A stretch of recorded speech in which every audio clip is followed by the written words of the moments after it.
Coucou tout le monde, comment ça va bien? Bienvenue sur Watama, la chaîne super sympa pour ton chien, ton chat, tous les autres. Et ça fait plaisir de vous retrouver. Aujourd'hui, on va faire une vidéo un petit peu comme on a fait celle sur la vue et sur l'odorat du chien. Même si vous avez vu que pour la vue, on se débrouille pas trop mal face au chien, hein, on tient la baraque. Pour ce qui est de l'odorat, on se fait défoncer. Il est bien plus puissant que nous, il sent des choses extraordinaires et nous, on passe à côté complètement. Et pour ce qui est de l'ouïe, quelles sont les différences? Est-ce qu'il est plus fort que nous? Comment ça fonctionne? C'est ce que nous allons voir tout de suite. Déjà, on va commencer par l'aspect extérieur des oreilles. Elles sont bien plus développées que chez nous. Elles sont souvent beaucoup plus grandes. Après, ça va dépendre des races. Parce que vous avez des oreilles grandes, tombantes, comme chez le Cavalier King Charles ou chez le Cocker, et du coup, elles se baladent et elles traînent souvent dans la gamelle. Vous pouvez avoir des oreilles bien longues et droites, comme chez le berger allemand, ou bien plus petites, comme chez le bulldog français par exemple. Donc à chaque fois, en fonction de la race, la forme de l'oreille va changer. Et ces oreilles sont extrêmement mobiles. Elles peuvent vraiment bouger pour permettre de s'orienter afin d'assurer une meilleure réception du son et de comprendre d'où vient ce son. Donc forcément, l'oreille sert à l'audition, mais chez le chien, elle sert aussi à la communication, puisque la position des oreilles va varier en fonction qu'il soit content, qu'il soit stressé ou même qu'il ait peur. Les oreilles vont changer de position. Tout ça, ça permet donc la communication intraspécifique et même interspécifique, parce que nous, on voit bien, on arrive à lire quelques expressions de notre chien. Une fois que vous le connaissez bien, vous saurez son état émotionnel. Et tout ça, c'est permis par tous les muscles qui sont autour des oreilles et qui vont permettre d'adapter la position. Comment fonctionnent les oreilles? Quelle est l'anatomie des oreilles?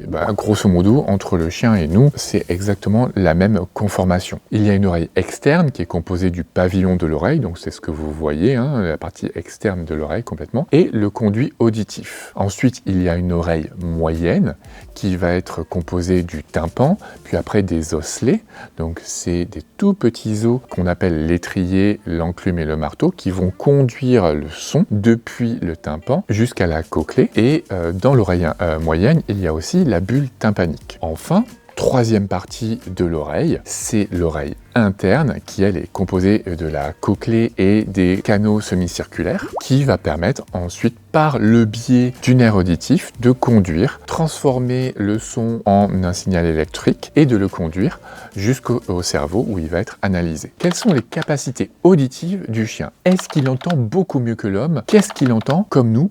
Qu'est-ce qu'il n'entend pas comme nous? On y va tout de suite. Pour mesurer un son, on mesure ça en hertz. Et on parle de fréquence. Plus une fréquence est élevée, plus le son est aigu. L'homme peut entendre des sons entre 20 Hz et 20 000 Hz. Au-dessus de 20 000 Hz, on passe dans les ultrasons et nous, on n'entend plus rien. Vous pouvez faire des tests sur internet pour justement voir votre capacité auditive et vous verrez que dès qu'on arrive à 18-19 000, ça devient déjà beaucoup plus difficile, le son est très fin et à bout d'un moment, vous entendrez plus rien. Lui, il entend jusqu'à 45 voire 60 000 Hz. Pour la partie qu'on a en commun, pour les 20 à 20 000 Hz, en fait, on se rend compte que le chien entend beaucoup mieux que nous. Il n'a pas besoin que le son soit de même intensité, de même volume. Donc il va entendre à des intensités beaucoup plus faibles parce qu'il est beaucoup plus sensible que nous. Et donc pour en revenir aux ultrasons, c'est très intéressant d'utiliser les ultrasons, notamment les sifflets à ultrasons. Vous comprenez maintenant pourquoi le chien est sensible, parce que lui, il l'entend exactement comme vous m'entendez maintenant. Et l'avantage, c'est que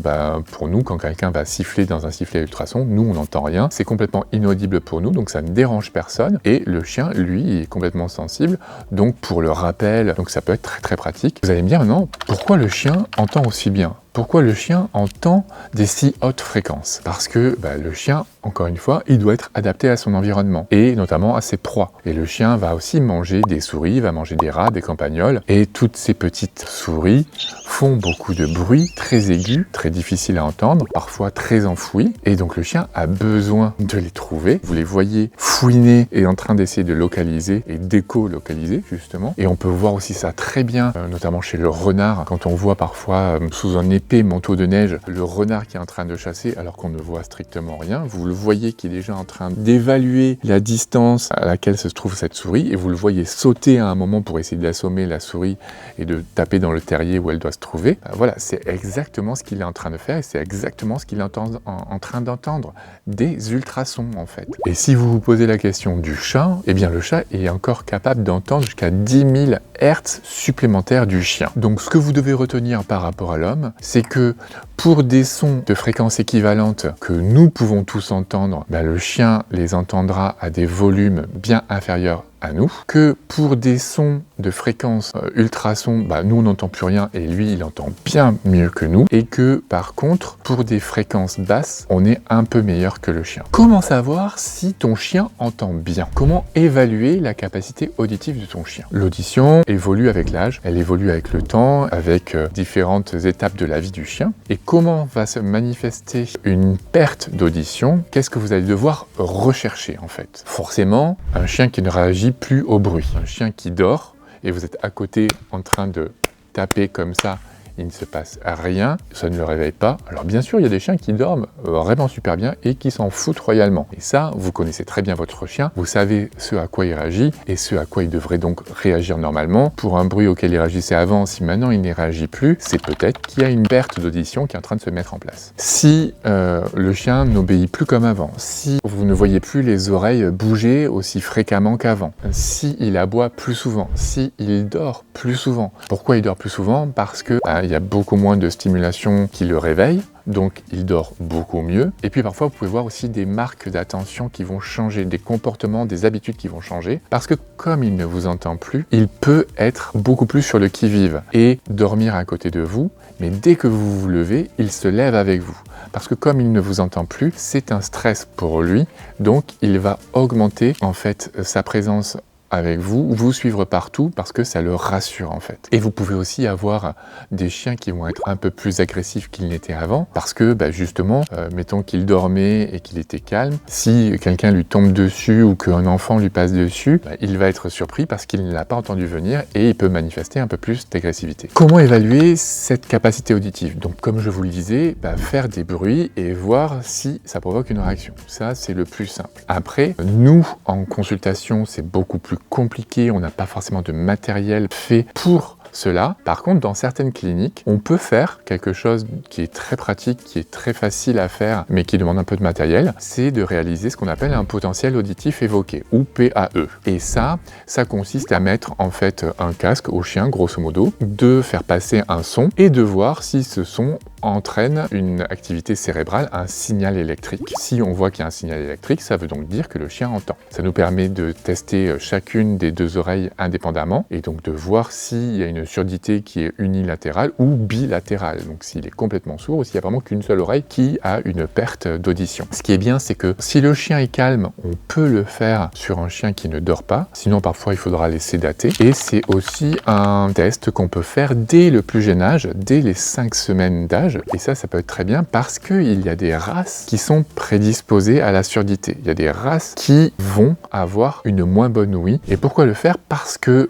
c'est toujours intéressant de savoir comment évolue l'audition de son chien, parce qu'il y a des facteurs génétiques qui rentrent en jeu. Et donc, chez ces races-là, ça peut être intéressant de le faire dès chez les chiots pour savoir comment on va devoir s'adapter à ce chiot-là. Et puis parce que ces chiots-là ne devront pas rentrer dans la reproduction, parce que forcément, ça augmentera encore plus le risque de surdité dans les portées qui suivront. Et donc, est-ce qu'il y a des chiens qui ont plus de chances, plus de risques d'être sourds que d'autres? Eh bien là, on sait depuis quelques années maintenant qu'il y a des facteurs génétiques qui rentrent en compte. Et donc, les chiens qui ont des robes blanches sont beaucoup plus à risque que les autres races. Donc, dès qu'il va y avoir un grand fond blanc sur la robe du chien, il va falloir se méfier un petit peu et ça sera donc intéressant de tester l'ouïe de ces chiens-là. Parce que vous prenez par exemple les dogs argentins, les bergers suisses, l'Aïka de Yakoutie, ou encore même d'autres chiens qui ne sont pas blancs mais qui ont des robes particulières, donc les robes harlequins, donc là c'est tacheté blanc, ou les robes merles, et donc là on tombe sur des races comme le dog allemand, comme le border collie ou le berger australien, qui sont aussi des races prédisposées aux problèmes de surdité. Si vous prenez par exemple le dog argentin,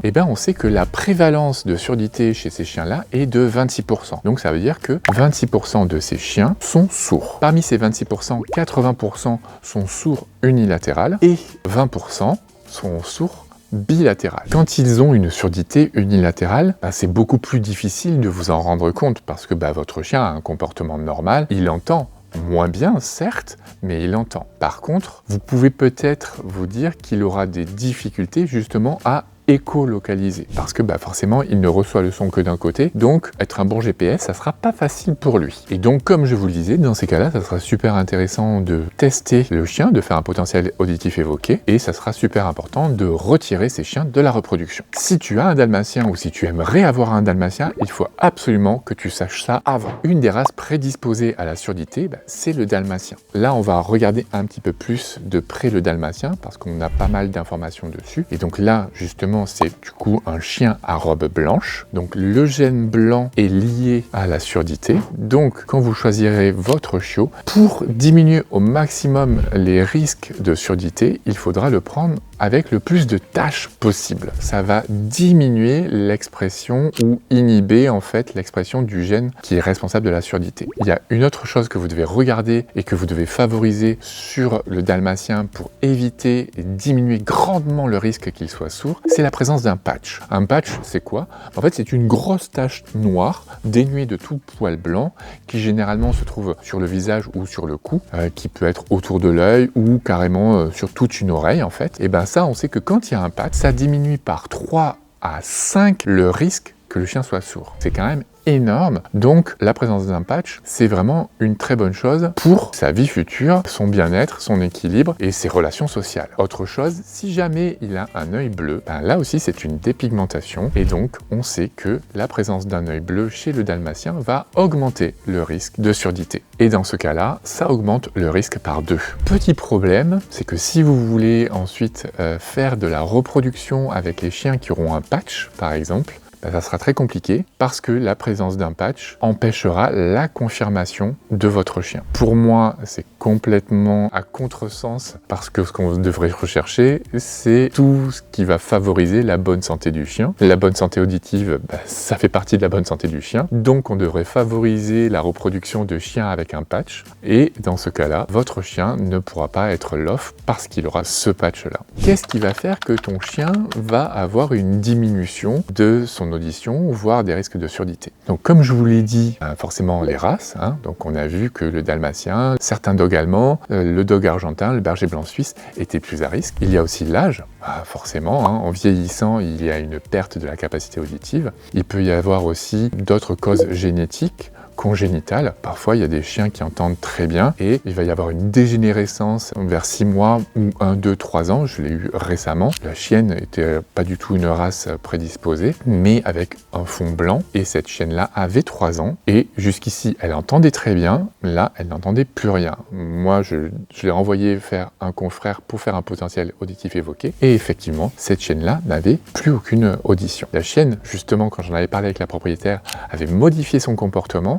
Elle aboyait un petit peu plus, elle la suivait beaucoup plus et elle s'était rendue compte que la chienne dormait plus. Donc vous voyez, vérifiez tout ça, gardez un œil sur tout ça. Les changements d'habitude, ça peut montrer une évolution de son audition. Les chiens qui vont avoir des otites à répétition, des otites chroniques ou des otites aiguës, au bout d'un moment, les inflammations à répétition, les infections vont avoir des conséquences au niveau du tympan et parfois de l'oreille moyenne qui vont impacter la capacité d'audition de votre chien. Il faut aussi penser à tout ce qui est traumatisme, au coup que peut se prendre le chien sur le visage. Et ça peut avoir eu un effet forcément sur l'oreille, mais aussi ça peut être traumatique par les corps étrangers. Et je pense en particulier sur les herbes, les poussières et en numéro 1 aux épillets. Donc ça peut à répétition provoquer une perte d'audition. C'est complètement logique. Donc faites bien attention. Retenez une chose, c'est que si vous avez l'impression que votre chien remue les oreilles, qu'il a la tête un petit peu penchée, qu'il est en train de se gratter ou que vous sentez une odeur nauséabonde de l'oreille, n'attendez pas trop longtemps pour aller faire une consultation. Essayez de nettoyer déjà l'oreille, voyez si ça se passe bien, voyez s'il y a de la douleur à ce moment-là. Voilà, si vous voyez qu'au bout de 48 heures, 72 heures, c'est toujours pareil, n'attendez pas plus. Plus vous agirez vite, plus ça sera facile à traiter, moins il y aura de traitements à mettre en place, moins ça vous coûtera cher aussi, parce que parfois, une otite va se surinfecter, les bactéries seront de plus en plus nombreuses à l'intérieur, elles vont favoriser un environnement pour d'autres bactéries qui peuvent être beaucoup plus résistantes à certains antibiotiques et parfois c'est la galère. Ça demande beaucoup de temps de traitement, ça demande de faire des analyses qui sont parfois coûteuses et ça peut provoquer à force de durée d'inflammation, un remaniement de l'oreille qui peut être très difficile à gérer. Comment prendre soin des oreilles de son chien? À quelle fréquence les nettoyer? Avec quoi les nettoyer? Ça va dépendre tout simplement de votre chien. Il y a des chiens qui sont beaucoup plus sensibles des oreilles que d'autres. Il y a des chiens qui font des otites très fréquemment. Forcément, ces chiens-là, on devra les nettoyer beaucoup plus souvent. En général, ça dépendra de ce que votre vétérinaire vous dira. Si vous savez que votre chien a une tendance à faire des otites fréquemment, de les nettoyer une fois par semaine ou une fois tous les 15 jours, ça sera vraiment important. Mais après, parfois, il y a des chiens à qui on va les nettoyer qu'une fois par mois et même parfois plus. Parce que ce chien-là, il se débrouille très bien par lui-même. Et si moi je regarde à l'intérieur de l'oreille, j'ai l'impression que elles sont nickel, qu'on a déjà nettoyé alors que pas du tout. Donc, c'est vraiment variable d'un chien à l'autre. Si vous voulez le faire, j'aurais tendance à vous dire une fois tous les 15 jours, c'est largement suffisant. Par contre, ce qui est super important, c'est qu'il faut qu'elle reste propre et surtout qu'elle reste sèche. À chaque fois qu'une oreille est mouillée, vous la nettoyez, vous la séchez bien. Vous en profitez pour enlever tous les poils, parce que parfois il y a des races, surtout les petits chiens, qui vont avoir beaucoup de poils dans le pavillon et au niveau du conduit auditif. Tout ça, ça va rester, ça va stagner, les poils vont rester dans l'oreille, les poussières vont s'accumuler avec le cérumen et tout ça, ça va faire un nid justement parfait pour les bactéries, les champignons, les levures. Le plus simple, c'est que vous ayez à la maison un nettoyant auriculaire, un liquide qui est fait exprès pour les oreilles, qui va permettre du coup de liquéfier en fait tout ce que vous avez dans l'oreille. Dans ces cas-là, pensez bien à refermer le pavillon, vous massez bien, surtout au niveau de l'angle de la mâchoire, comme ça vous allez être plus en profondeur et pouvoir toucher complètement tout le conduit auditif. Donc vous massez bien toute cette zone. Généralement, ça fait du bien au chien, il va souvent se mettre sur le côté comme ça et vous allez l'entendre gémir de bonheur. Donc là, vous savez que vous faites du bon boulot. Vous faites ça pendant à peu près 20 secondes, 30 secondes grand max. Là, super important, vous vous écartez et vous laissez le chien s'ébrouer, se secouer pour que tout le produit qui était à l'intérieur, avec tous les déchets qui vont avec, se retrouve à l'extérieur. Et après, il ne vous reste plus qu'à nettoyer l'extérieur avec une petite compresse. Vous faites en sorte que le pavillon de l'oreille soit propre et ça sera très bien. Petite chose, évitez de mettre des cotons-tiges dans l'oreille. Vous risquez de faire des bêtises, vous risquez de lui faire mal. Le conduit auditif du chien est très long et vous risquez aussi d'enfoncer un peu plus tout ce qui est poussière et compagnie au fond de l'oreille. Donc vraiment, évitez de faire ça. Tout ce qui est nettoyant auriculaire liquide, ça sera beaucoup plus efficace. Voilà pour ce petit topo complet sur les oreilles. J'espère que vous aurez appris plein de choses. Dites-moi en commentaire si ça vous a intéressé, si vous a plu, si vous avez appris des choses. Et moi, je vous dis d'ici là, à très bientôt et portez-vous bien.